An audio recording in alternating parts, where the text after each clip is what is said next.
This is cash flows, and specifically the cash flow statement. So we talked about the cash flow statement early on in the first chapter and first two chapters, but we spent all of our time this semester talking about two financial statements: the balance sheet, which describes a company's financial position. How many assets, how much in assets does this company have? How much in debt does this company have? Financial position is the balance sheet. Financial performance is our profit. What's our revenue minus our expenses equals net income. Or we can break that out. What's our revenue? Remember, sales and revenue are interchangeably used. What's our revenue minus our cost of goods sold equals gross profit minus all of our other expenses equals net income. Same thing, income statement, getting to that bottom line number called net income. That really is the primary tool for evaluating the performance of a company, the financial performance of a company. What we're going to talk about in this chapter is an alternative way to analyze the financial performance of a company. And actually, for the finance majors out there, you're going to be taught that this is the better way to analyze the financial performance of a company. We've got all of these accounting rules that we've thrown in this semester, that we've tried to learn, tried to apply this semester, that all affect net income. The cash flow statement is very straightforward. Basically, it's a bank statement.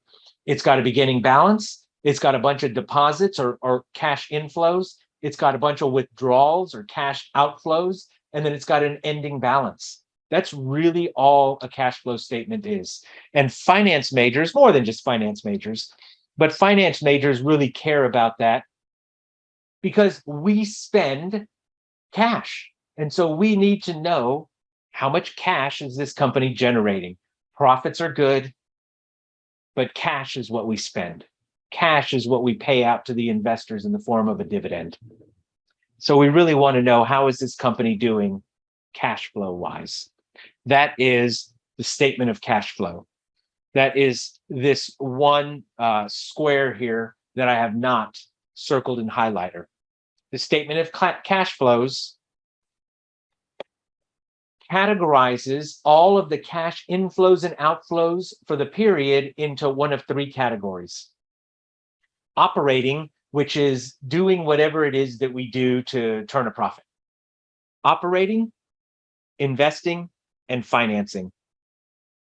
Investing is buying and selling the property, plant, and equipment that we use to operate. Financing is borrowing money or issuing stock to new investors, the things that we do to finance the company. So all of our cash inflows, all of our cash outflows categorized into one of these three categories: operating, investing, financing. So we take all of our operating cash inflows and outflows, net them together to be a single number, a single inflow or outflow number. We take all of our investing cash inflows and outflows and net them together. So we have a single net inflow or outflow number. All of our financing cash flows, net them together. So we have one inflow or outflow number. Once we've got a single number for each of the three categories, we net those together and come up with a single number that describes the increase or the decrease in cash for this period. It's not on here, but next what we would do is we would grab our beginning cash balance. We would add it to the increase or decrease, and that should give us our ending cash balance, and we can double check that on our balance sheet to make sure it's right. So that's just called proofing the cash. That's a second step. It's a minor step. This is the important part. And understanding what cash flows goes into operating, what goes into investing, what goes into financing. That's this chapter. And we are going to learn about two different types of operating sections of the cash flow, and we're going to create a cash flow statement. But otherwise, that's the whole chapter in a nutshell. We're going to hit that, and that. We won't do A1. We won't do P4. We won't do P5.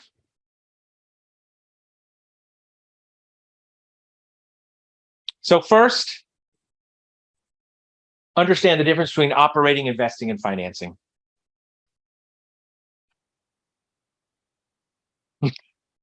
Is that what that is, the French Quarter? I was wondering. We're seeing a whole lot of something.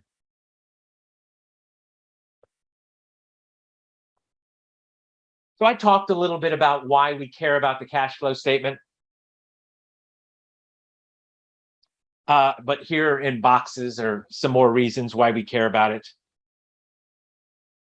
You know me by now, the conceptual stuff that you can read on your own, I kind of zoom through it quickly. Users of the financial statement who go to the cash flow statement are interested in, does the company have enough cash? It's possible to have a year where a company has great profits and negative cash flow. That's not common, but it does happen. And if you come across a company that has multiple years in a row with a positive net income number, profits, but negative cash flow, that's a signal of trouble.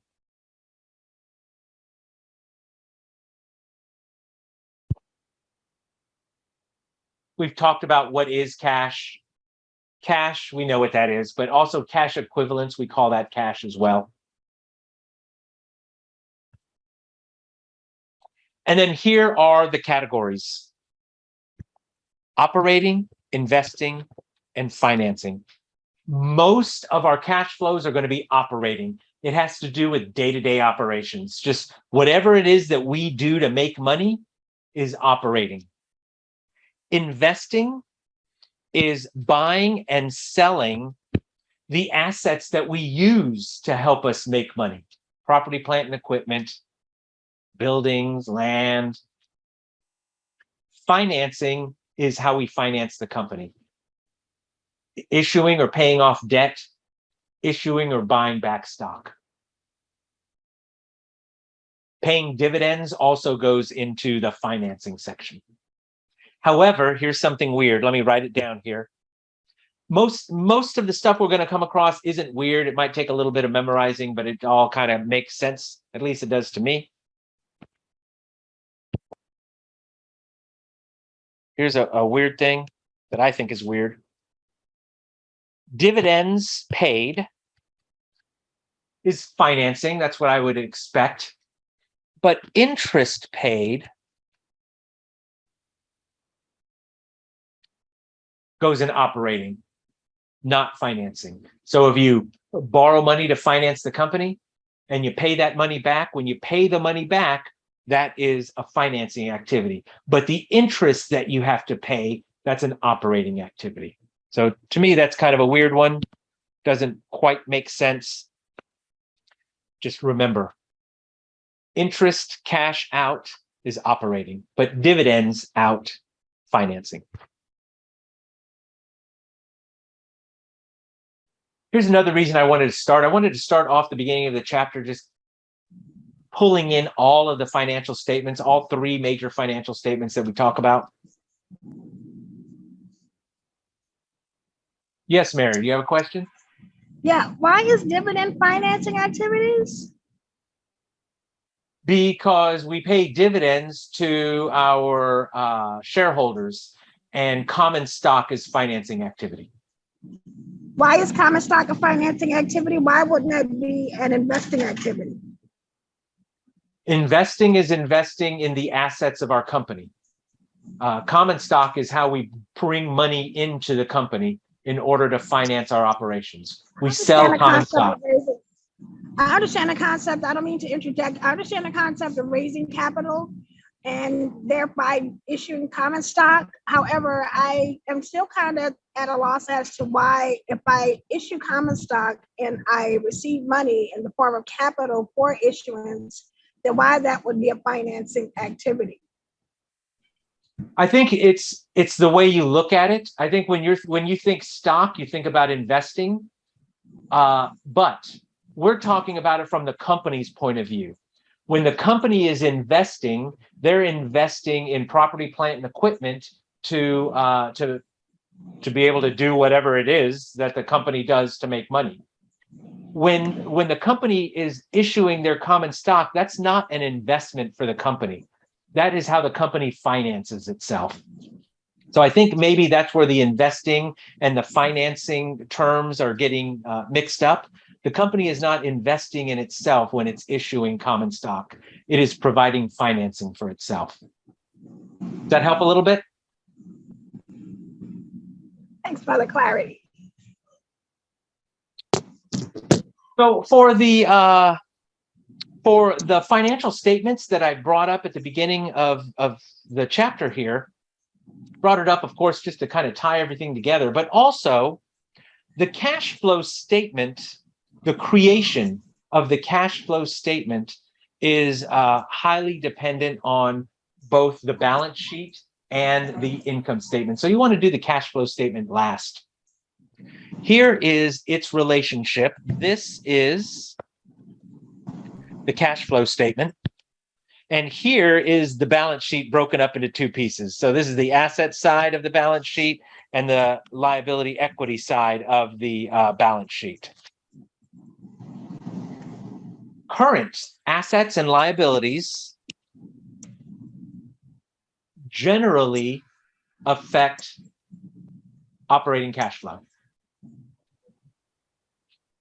Long-term assets are what's going to cause investing cash inflows and outflows, while long-term debt and equity are generally what's going to cause financing cash inflows and outflows. So we really need these other two financial statements. The income statement's not here, but we'll see that in a bit. We really need the other two financial statements.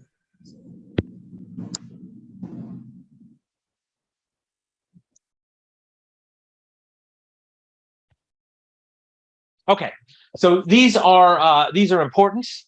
You can get these out of the textbook. This is probably what exam questions will kind of, well, at least one of the exam questions will kind of revolve around your understanding of the different types of activities that a company undertakes. Which category do they go into? So operating activities, bringing in cash from customers,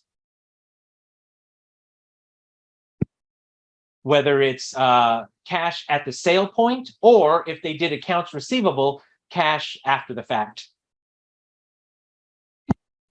And other types of revenue. If we lend money to somebody and they pay us interest revenue, that's also operating. Cash outflows, all the expenses that we pay in cash, like salaries, other operating expenses like the electric bill, taxes. Here's interest. When we pay interest, that is a cash outflow, an operating cash outflow. When we pay our vendors, when we pay our suppliers, all of these are operating cash flows. Inflows over here, outflows over here. Hopefully you can see the theme. This is day-to-day operations. Investing. These are the assets, plant assets, intangible assets. Note receivable is a long-term asset.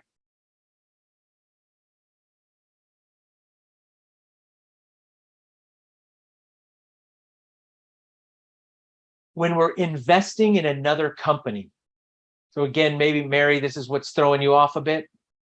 If we're investing in the stock of another company, that would be investing. If we're buying stock of another company, that would be investing. Those are investing cash inflows. Here are investing cash outflows. And it's basically the other end of everything. Instead of selling, we're talking about buying now. Buying plant assets, buying intangible assets, buying other investments. This is investing. And finally, we have financing. This is how we bring money in so we can operate as a company. Cash inflows, issuing common stock, issuing preferred stock, reissuing treasury stock. That's all stuff we saw in chapter 11. From chapter 10, issuing notes. So bonds, selling bonds, that's a financing activity. Borrowing money from the bank, that's a financing activity. And then like the last one, this is just kind of the mirror image. The inflows, or when we take in money from selling stock or reissuing treasury stock or borrowing money, the cash outflows are repaying the money that we've borrowed, buying back stock, dividends,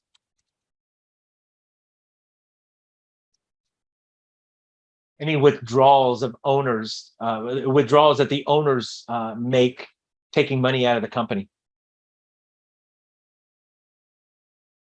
So make sure you've got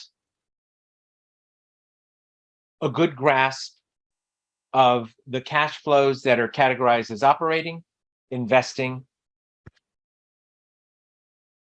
and financing. Okay, I think we've got a clicker question here. I'm trying to remember if I've said everything I need to say. I hope I have, to prepare you for it. Oh, nope, we're not there yet. Good. It seems like I'm forgetting something. Okay.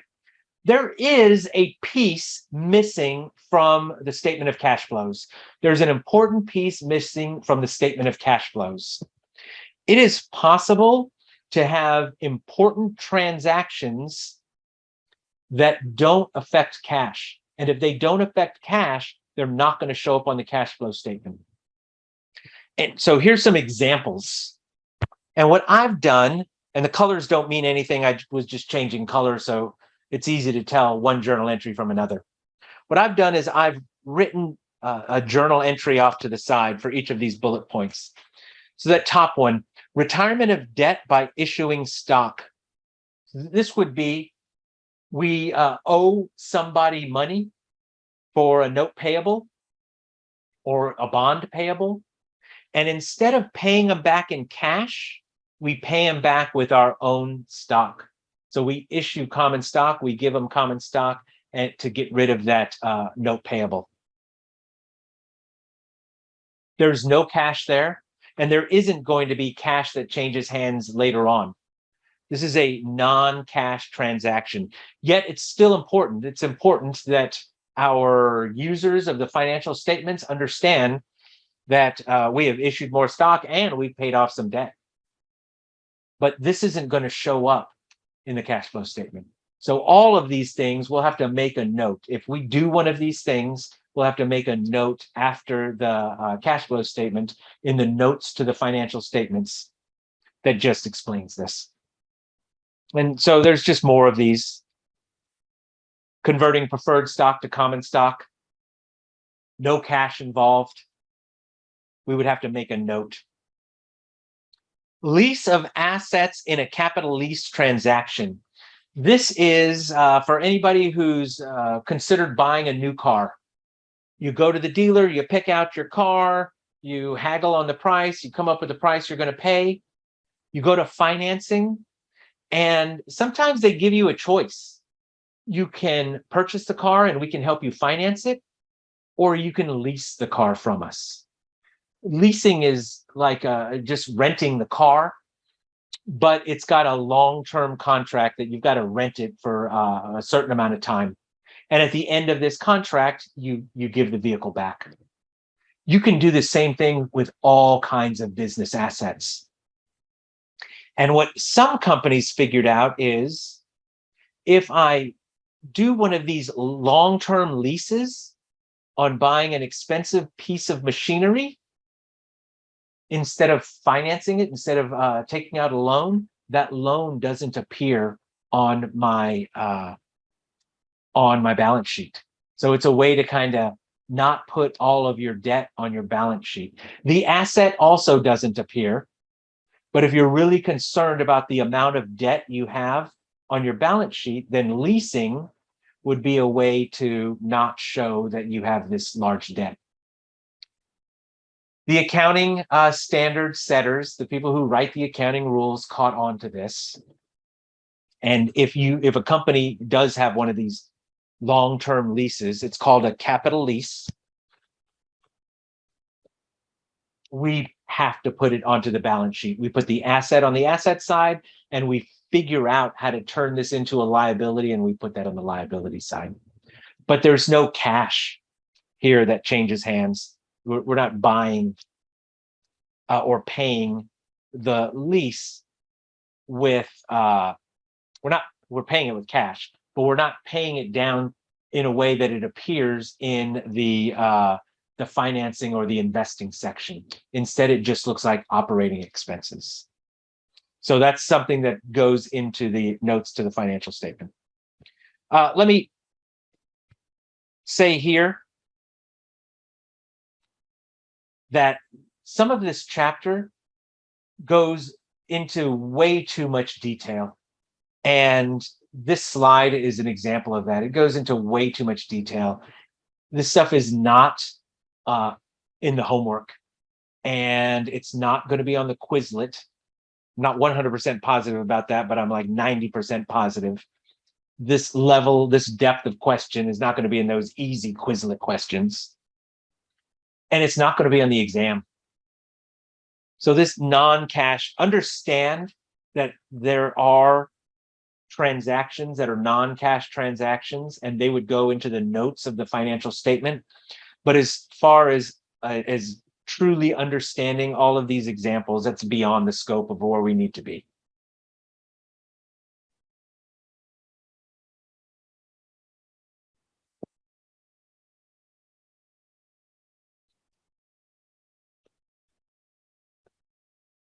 Okay, now we're going to prepare the statement of cash flow. That's why this is my favorite class. Here's what it looks like. Here is a very generic version of the statement of cash flows. And I'm going to throw some numbers in here, and I'll play around with the numbers. I'll change them up a bit so we can kind of see how this works. So first, we're just going to look at mechanically how the numbers, how the math works on this thing. And then we'll talk about how to actually build it. So first, let's just look at the numbers. And what I mean is, in a bit, we're going to go and we're going to gather all of our operating cash flows, cash inflows and outflows, and we're going to net them together. And maybe they'll come out to be a positive 800. If it's a negative number, we'll put brackets around it.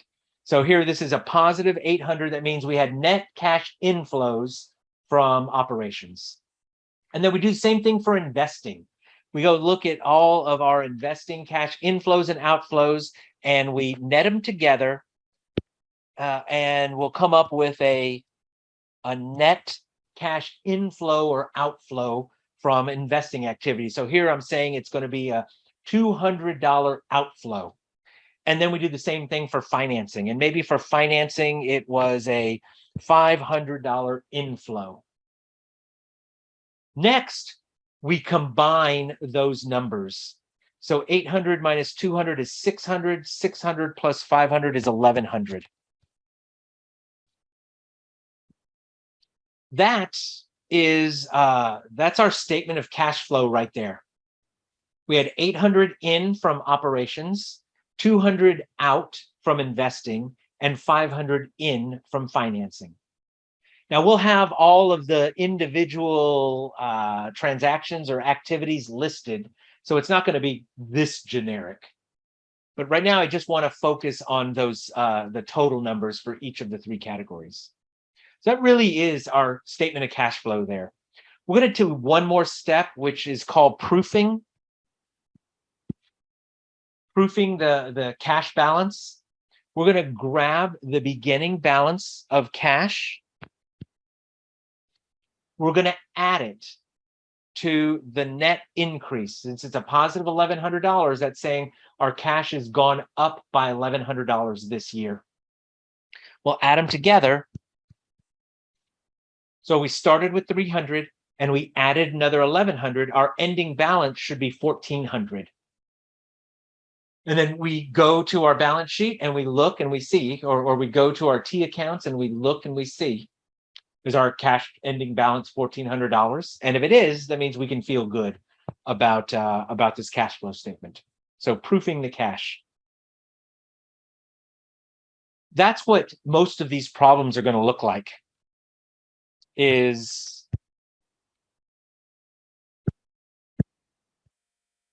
they give you some numbers.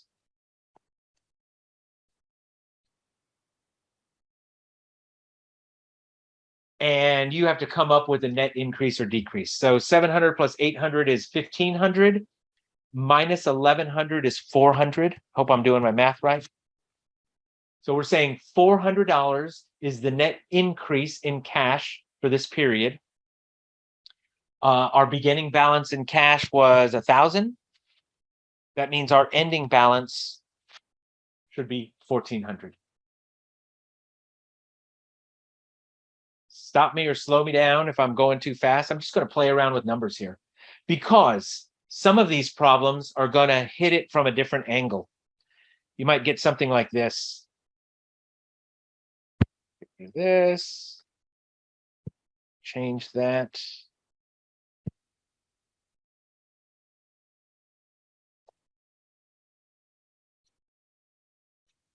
So you might get a problem that says something like, your operating is inflow of 800. Your financing is an outflow of 1,100. Your beginning balance was 800. Your ending balance was 1,400. What's investing? So this is also a common question that you'll get. So we're going to have to work backwards. We're going to have to play detective. If we started with 800 and ended with 1,400, that means cash went up by 600 this period. And if operating was up 800 and financing was down 1,100, that means for those two pieces, we're down 300. So what does investing have to be for all three of them to finish at up 600?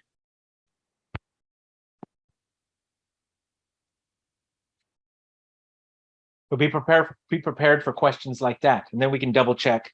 800 plus 900 is 1,700. 1,700 minus 1,100 is 600.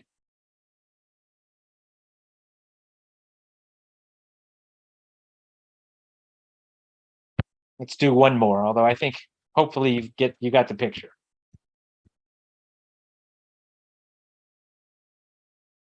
This is going to be a test type question, so that's why I'm going over it a few times. Let's say operating had net outflow and investing also had net outflow.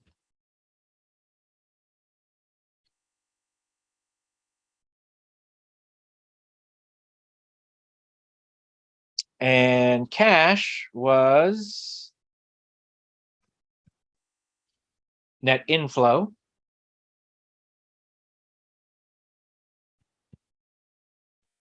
So you might get a question like this. This is normally we can't ask two question marks. But here we can. Here we can ask two question marks. I can have two missing pieces and there's enough information here to answer both of those question marks. Normally, you need to have everything but one question mark, and then you can use math to work backwards and figure it out. But the way I've written this one, it's possible to have 2 question marks and you can answer both. First, operating and investing together is a negative 1,100 cash outflow.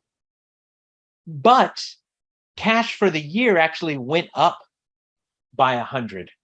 So if I've got 11 out, then I must have 1,200 in here to be able to finish the year 100 up. -5 and -6 is -11. -11 and +12 is a +1. So I feel good about that. And then if I started with 700 and added another 100 this period, what did I finish with?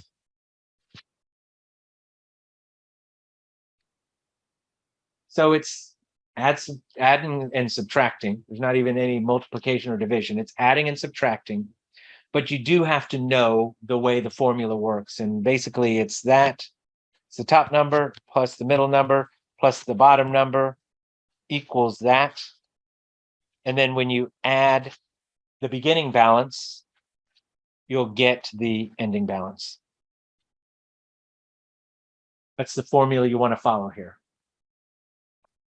This next section, the exam doesn't really get into this depth of understanding. So make sure your understanding of the cash flow statement is what we've done so far. This next part, the homework, is going to ask you some of these questions. Because now we're going to prepare a cash flow statement. So we've got all of these steps. We can look at our beginning and ending cash balance to see how much our change was. We're going to see how much our change was for the year, how much our cash went up or down for the year, and we're going to set that aside. We're going to look at our activity and label everything, label all of our cash transactions, operating, investing, or financing. We'll pull together all the operating pieces and get a net number. We'll pull together all the investing pieces and get a net number. We'll pull together all the financing pieces and get a net number. And then we combine them. Compute net cash from all sources. That just means combine those 3 categories.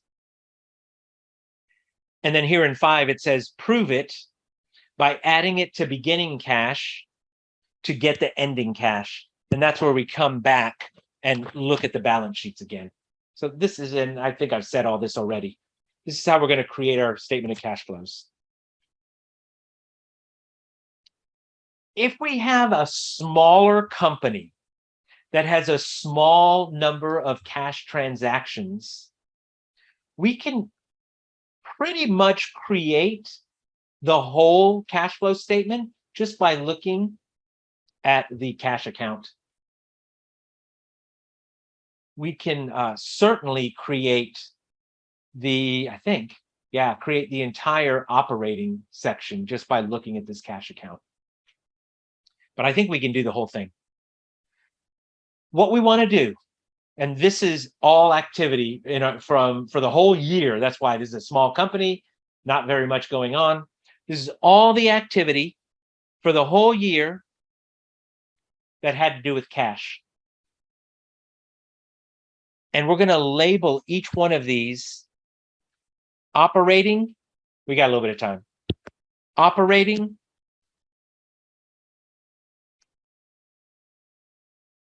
investing, or financing. Receipts from customers is operating. Receipt means cash in. And you can see it's on the debit side. This is a T account.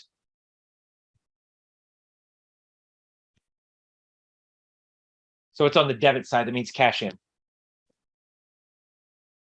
Receipt means cash in from customers. That's operating. Receipt from asset sales is investing. We sold a piece of machinery. Receipt from stock issuance, we sold some stock and brought in cash, is financing.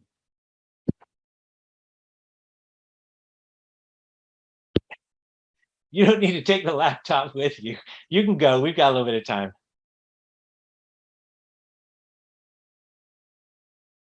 On the credit side, we've got payments for inventory. That's operating. Payments for operating expenses. That's operating. Payments for interest. That's operating. Yeah, we don't want to encourage somebody to take their Zoom session into the potty with them. Payments for taxes. That's operating. Payment for note retirement. That's financing. Payment for dividend. Financing. So we go and label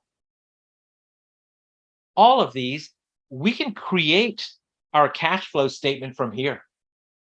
Put all the O's together. We've got a, I think I'm going to try it. We've got 570. Yeah, I think I can try it. We've got 570 in.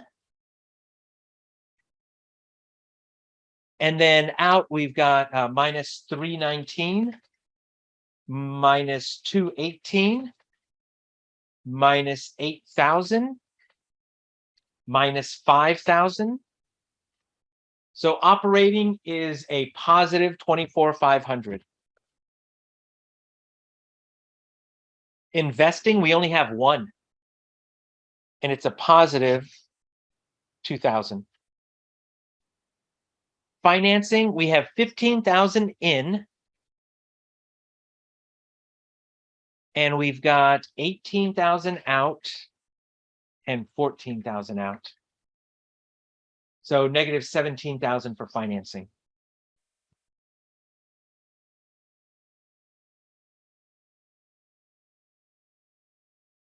That's our cash flow statement right there. I mean, it's kind of ugly, but that's our cash flow statement right there.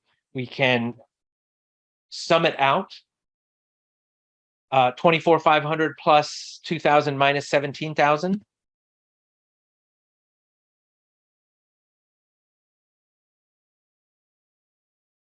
$9,500. I'm going to write it off to the side. 9,500. And we can prove it as well, because I must have done something wrong. I must have done something wrong. Yeah, because there's no 500 in there, so I did something wrong, which is why we prove it. We can prove it as well. We started with 12,000, we ended with 17,000, so $9,000 must be the right number. So I must have made a mistake in there somewhere. 3 Plickers is what you missed. I mean 6. And I bet it was my operating. So 570 minus 319 minus 218 minus 8,000 minus 5,000.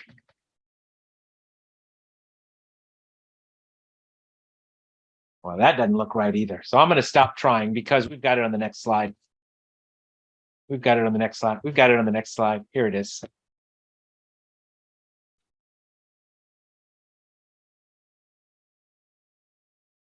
Yeah, so operating was 20. Here is cash flow from operations. There's the 570 in from the customers, and then the 319, the 218, the 8, and the 5 that were out to buy merchandise, pay wages, pay interest, pay taxes. So 20,000 was the right number for operating. And then when I combined that with the others, that's where I messed up.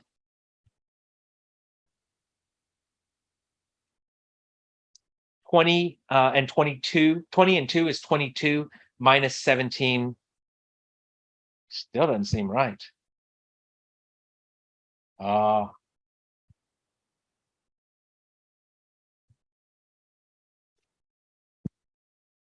because 17 minus 12 is 5,000.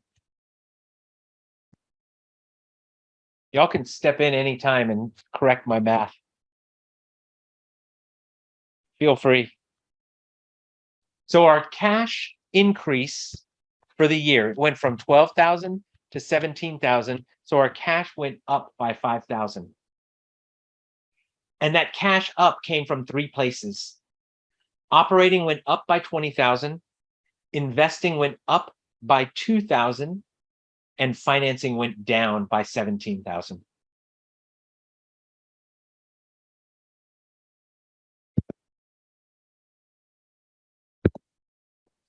So we can, if we've got a small amount of transactions, if this were hundreds or thousands, we wouldn't want to do it this way.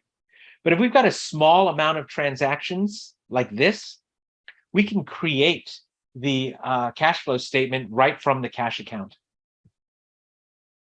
But that's not the best way to do it for a large company.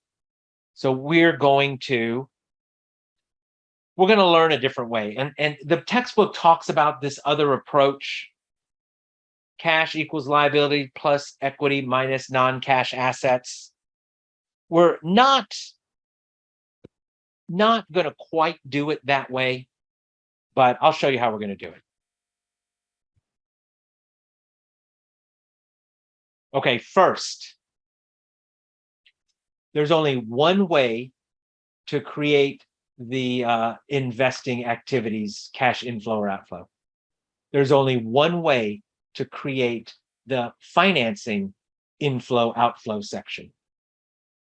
But there are two ways to create the operating cash flow section.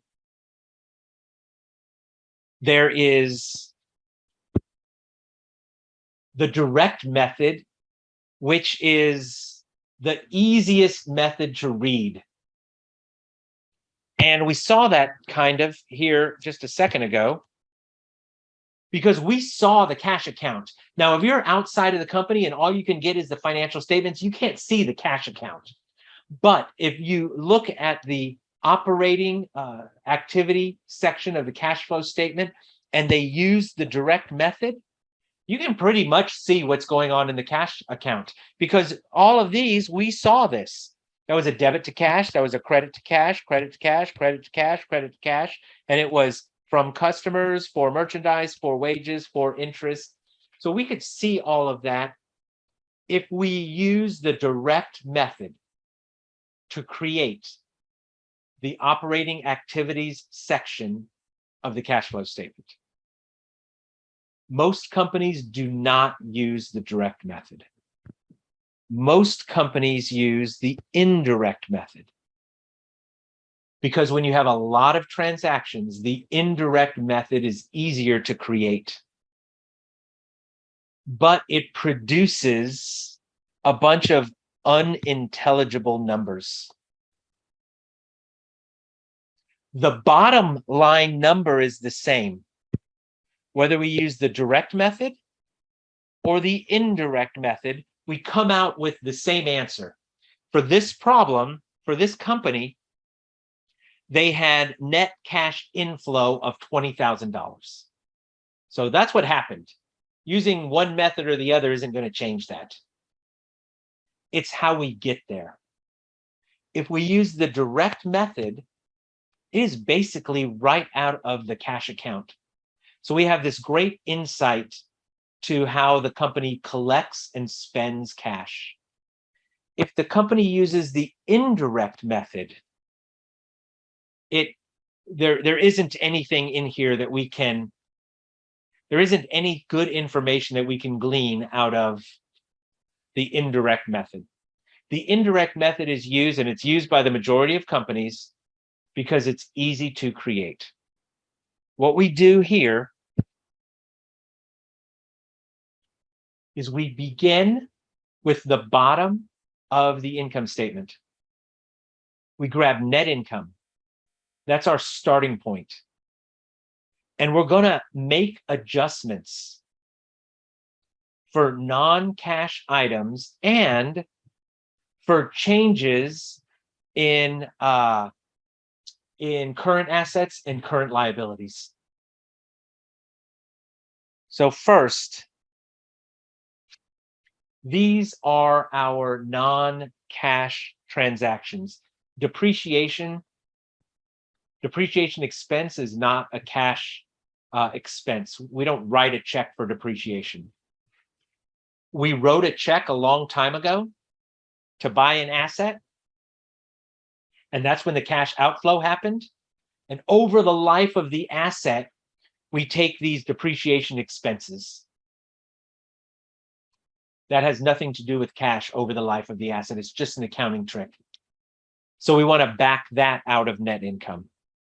Also, we're going to see in this problem, and remember again, this problem gets deeper than what you're going to need to know on the test. And actually, this example right here even goes a little deeper than what you're going to need for the homework. We don't have loss on sale of plant assets. We don't have gain on retirement of notes or anything like those two things in the homework. But those are two examples of things that are accounting only. It's not a cash inflow or outflow. It affects net income, but not cash. And we're gonna get a little more insight into that in a bit. So we want to reverse those things. We subtracted depreciation expense when we were calculating net income, so we're going to add it back. We subtracted that loss when we were calculating net income, we're going to add it back. We added that gain when we were calculating net income, we're going to subtract it out. So that's why we've got a positive 24,000, a positive 6,000, and a negative 16,000. So that's our first step. Our first step is really back out depreciation. Our second step is all of this. Oop.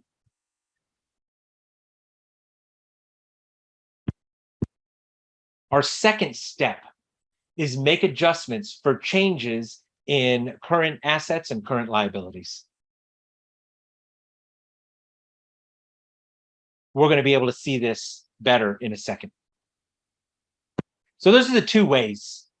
Just using the cash account is how you do the direct method. Using the balance sheet is how you do the indirect method. Balance sheet and income statement is how you do the indirect method. We are going to create the operating activities section using the indirect method. There's an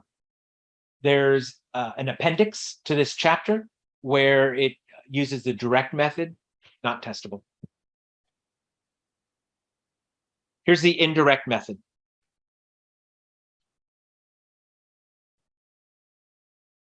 We grab our balance sheet and we pay attention to our beginning and our ending. You got to pay attention because there's no proper way to do it. Some balance sheets that show 2 years will show 19 first and 22nd. And most of the time you see the current year first and the prior year second. So pay attention to how the columns are presented. Because what we want to do is we want to show, did this account go up or go down over this last year? So we ended 2019, which means we began 2020 with 12,000 in cash, and we ended 2020 with 17,000 in cash. So cash went up by 5,000. We're going to write that off to the side by every one of these lines. Accounts receivable went up by $20,000. Inventory went up by $14,000. Prepaid expenses up by $2,000. We're not going to do it for the subtotals. We're just going to do it for the accounts. So we jump down to plant assets. That went up by 40,000. And accumulated depreciation went up by 12,000. Remember, accumulated depreciation is a contra asset account. That's why they're shown in negatives. Down in liabilities, accounts payable went down. It started at 40, it ended in 35, so it went down by $5,000. Interest payable also went down by $1,000. Income tax payable went up by $10,000. Jump down to long-term note payable, that went up by $26,000. In the equity section, common stock went up, and so did retained earnings. So that's what we do with our income statement. Every one of those accounts, we're going to write whether it went up or down and by how much. You also have to be provided with the income statement because that's going to show our net income number. We need that. That's the first line of the indirect method.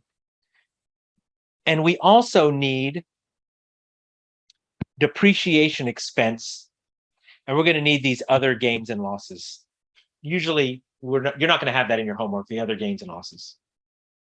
We always need net income, and we always need depreciation expense off the income statement. And then finally, the problem will give you some additional information. This is a lot of additional information. The homework problem has fewer.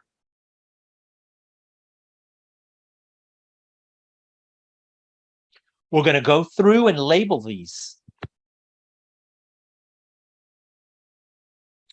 Cash, it is the income statement. So that's not, cash isn't something that goes in operating or financing or investing. So we're not going to label cash. Accounts receivable is operating. Inventory is operating. Prepaid expenses is operating. Those current assets are going to be operating. Plant assets is investing. Accumulated depreciation goes hand in hand with depreciation. We'll play with that in a bit. Current liabilities, accounts payable is operating. Interest payable is operating. Income taxes payable is operating. Then we've got long-term note payable, that's financing. Then down in the equity section, common stock is financing. Retained earnings is not something that we're going to need directly. But we are going to need to know about dividends, and we'll get that from retained earnings. Okay, so now that we've got all of those labeled, we're ready to put together the operating section. Here is, we've got the whole thing. Here is the operating section.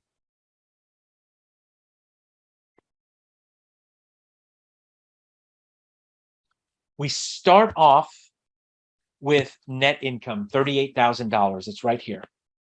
That's our beginning point. We're going to start with net income, and we're going to back out all of the non-cash transactions, like depreciation. That's the big one we always do. But this one also has an other loss and an other gain. So we're going to back out depreciation, the loss, and the gain. And remember what I said about backing out. Depreciation expense is a subtraction. It's an expense. So we subtract it out from revenue when we're calculating net income. In order to back it out, we need to add it back. So we're going to add depreciation. We're going to add the loss. We're going to subtract the gain. That's step one. Step two. All of the operating, let me highlight them here. All of the operating increases and decreases are step two.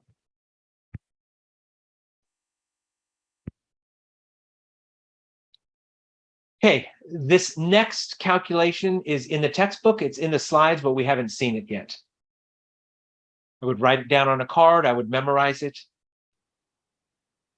For the assets, for the current assets, for all of these here, if it's an increase, we're going to subtract it. If it's a decrease, we'll add it. For the liability section, we're going to do exactly what the name says. If it's a decrease, we're going to subtract it. If it's an increase, we're going to add it. So up in the asset section, all of those O's, all the operating items up in the asset section, our calculation is going to be the opposite of the increase or decrease. Increases, we're going to subtract. Decreases, we're going to add. Again, this is in the textbook. It's also in the slides, so we just haven't gotten there yet. In the current liability section, where all those O's are, we're going to do exactly what the name says. If it's a decrease, we're going to subtract it. If it's an increase, we're going to add it. So what we've got is accounts receivable increased by 20,000, so we're going to subtract it.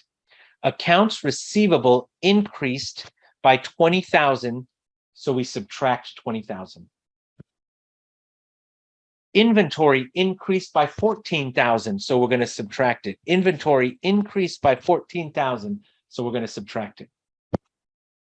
Prepaid expenses increased by 2,000. Prepaid expenses increased by 2,000, so we're going to subtract 2,000. Now we're done with the asset side. We're going to move down to the liability side.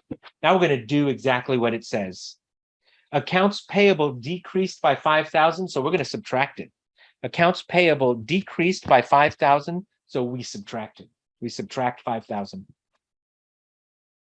Interest payable decreased by 1,000, so we're going to subtract 1,000 for the decrease in interest payable. And finally, income tax payable increased by 10,000, so we are going to increase. We're going to add 10,000 for the increase in income tax payable. That's what we need for the operating section of the cash flow statement using the indirect method. This is the indirect method. The direct method was just this, and we're not doing the direct method. That's one of those appendices that we are ignoring, but this was the direct method, right? Just grabbed the cash account, put all the O's together, and came up with my 20,000 like that, just by putting all the operating together out of the cash account.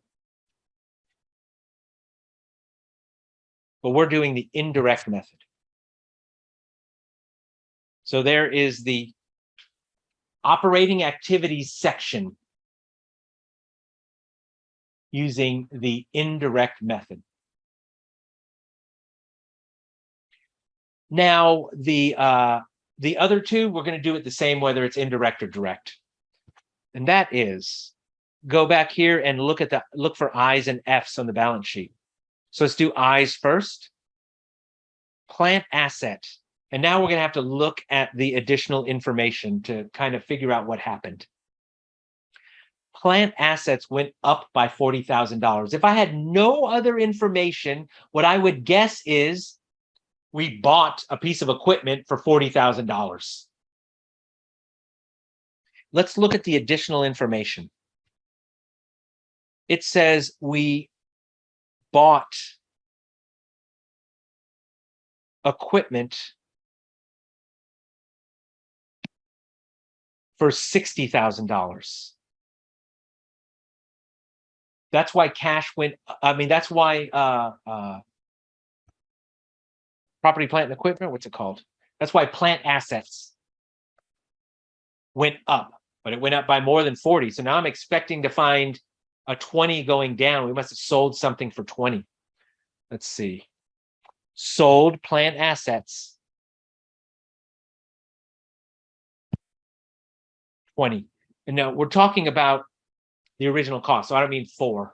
We're talking about the original cost because that's what goes into and comes out of the plant asset account, the original cost. So right now, when we bought assets for 60,000, we debited plant assets for 60,000. And then in C, when we sold plant assets, we sold it for 2,000, but we sold an asset that originally cost us 20,000. So we have to credit that account for 20,000.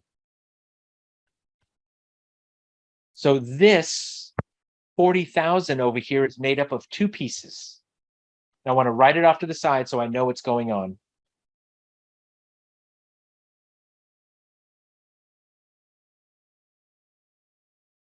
I bought equipment for I bought equipment for $60,000, and I sold equipment that originally cost me $20,000. I pulled that out. Accumulated depreciation. Where's our oh, there it is. Accumulated depreciation is going to go up by depreciation. We know that. 24,000.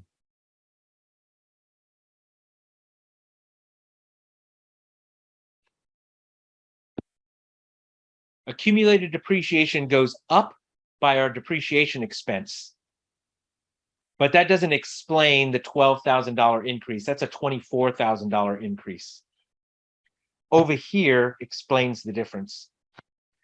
When we sold the plant assets, we have to pull 20,000 out of the plant asset account and 12,000 out of accumulated depreciation.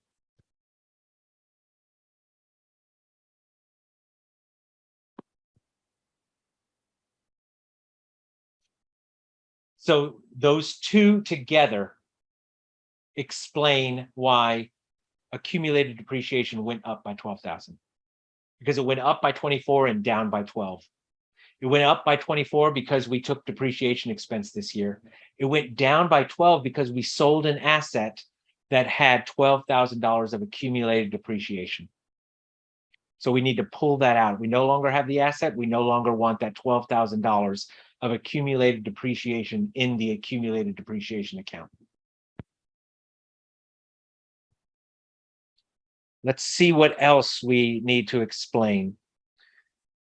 Notes payable went up by $26,000. So if I knew nothing else, I would think we must have borrowed $26,000. Actually, we borrowed $60,000. So there must be multiple pieces here too. Because it went up by 60, so it's going to have to go down to get to the 26 increase. Let's see, what else do we have here for note payable? Note payable, right here. Retired notes. Book value just means what it is, what's recorded in the books. We retired notes that was on the books for $34,000.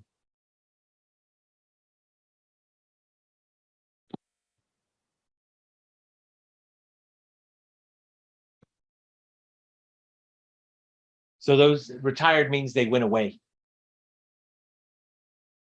So 60 up and 34 down explains our $26,000 increase in long-term notes payable. Let's keep going here because we've got common stock that went up by 15,000.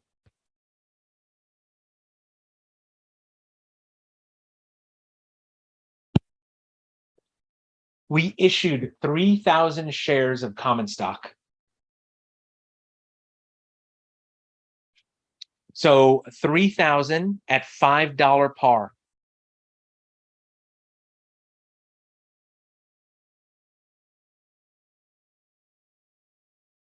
Is 15,000, and that's exactly what we brought in. So we don't have any paid in capital in excess of par value here. The full amount goes to common stock. And now we've explained that $15,000 increase. We issued 3,000 shares. And what else do we have? Retained earnings. Retained earnings is going to go up by net income. And it's going to go down by dividends. So here it shows that we declared and paid $14,000 in dividends.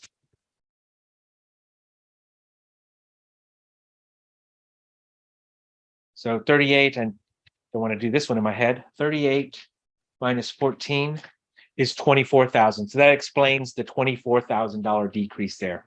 So now we've explained all of the I's, all of the F's, and we've already handled the O's. And let's take a peek over here and see if we've missed anything. That's just an additional piece of information that doesn't apply to anything here. We got that one. We got that one. We got that one. And that one and that one. So we're good. Now we can just put the I's and the F's.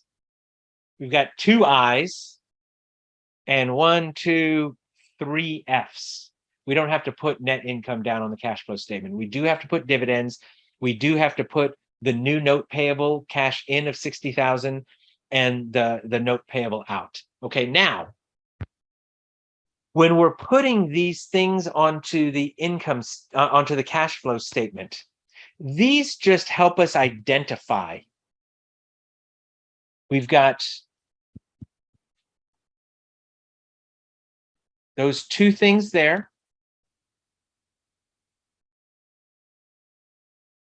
Two more things there. And a fifth thing there. Those aren't the amounts that we're going to put on the cash flow statement, because the cash flow statement, we only want cash transactions. So for buying the plant assets, we didn't spend cash on the $60,000 purchase. So I'm going to change colors. So there was no cash outflow there. And when we sold the plant assets, we sold it for $2,000 cash. So this, we sold it for $2,000 cash. That's going to be a $2,000 cash increase. And our note payable, we didn't get $60,000 cash in when we issued this note payable. We got some equipment. So there's going to be no cash flow for number 3. And number 4, the retire. When we retired that note, we paid $18,000 cash. So that's a cash outflow of $18,000. And dividends, we paid $14,000. So that is a $14,000 outflow. Okay, this problem is more complex than the homework problem. We'll look at the homework problem as well. So if you're feeling a little lost, that's okay. Remember, we're not going to have anything this complicated on the exam. You're not going to have to calculate, you're not going to have to create a cash flow statement on the exam. What I do want you to understand is all the different lines on the balance sheet, where they fit in to the different categories on the cash flow statement. So what's operating, what's investing, what's financing.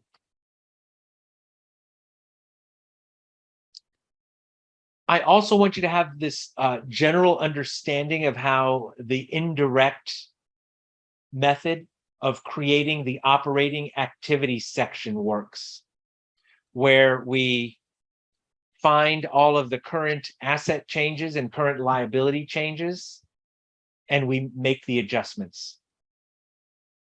So if I ask you a question like, accounts receivable went up by $20,000, what would the adjustment be using the indirect method to create the operating activities section of the cash flow statement? And your answer would be a negative $20,000. So make sure you have that piece down, but we're not going to have to create this whole thing. Here it is created from the I, $2,000. That is this piece right here. There's my I.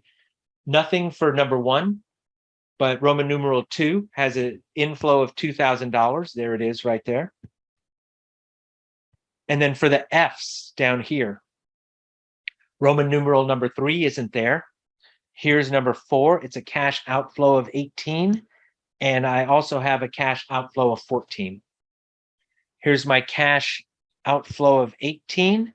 And here's my cash outflow of 14. Oops, I missed that. I missed the common stock. This also, because I didn't write it off to the side.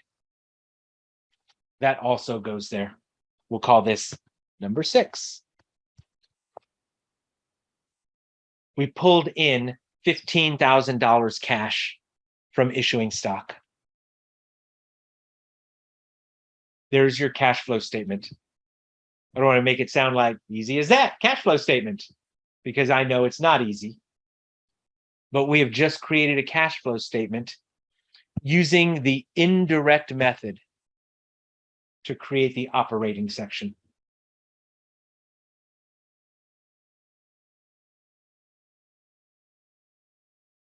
This is just walking step by step of what I just did. Step 1 and step 2. This is step 1. And the big thing you need to remember here is just depreciation. Don't worry about the other gains and losses. And then this is step 2. Step 2 is in current assets and current liabilities. What are the adjustments that we have to make for increases and decreases?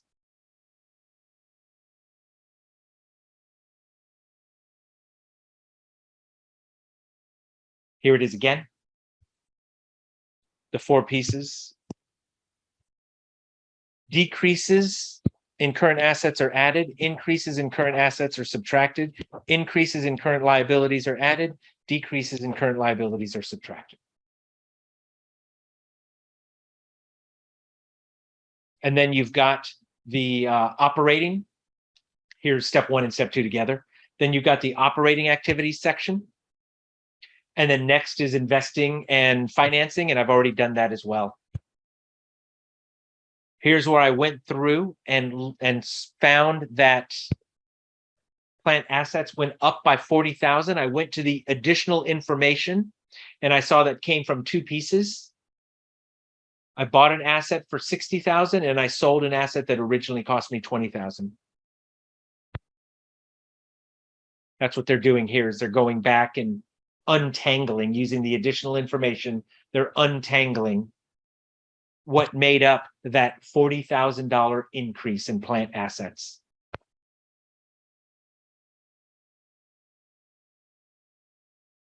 And then here's where they identify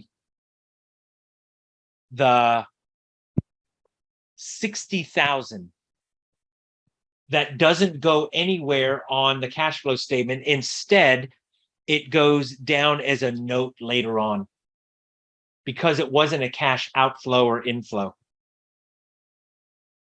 But the $2,000 did go. We saw that back here.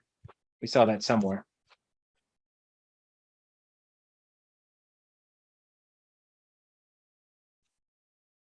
I got to go way back. Here it is. Here's the 2,000. The 60,000 isn't there anywhere because it wasn't cash. It was exchanging a note payable for an asset.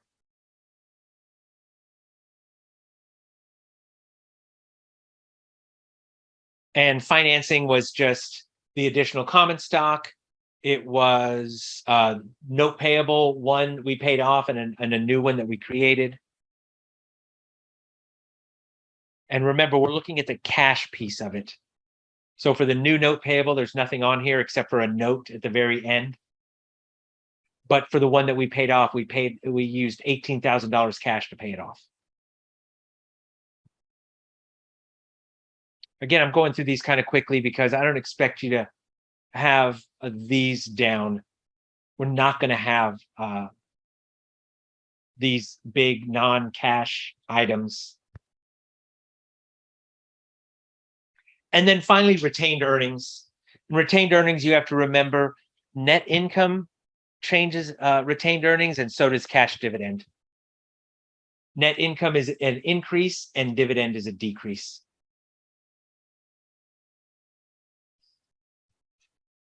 And then proving is just where you look at the final number, the net increase or decrease, and then compare it to the beginning balance and ending balance of your cash account and make sure the numbers match. The summary using T accounts is beyond what we need to worry about. Don't worry about that at all. And that is the end. I think that's the end. Yep, that's the end of the chapter.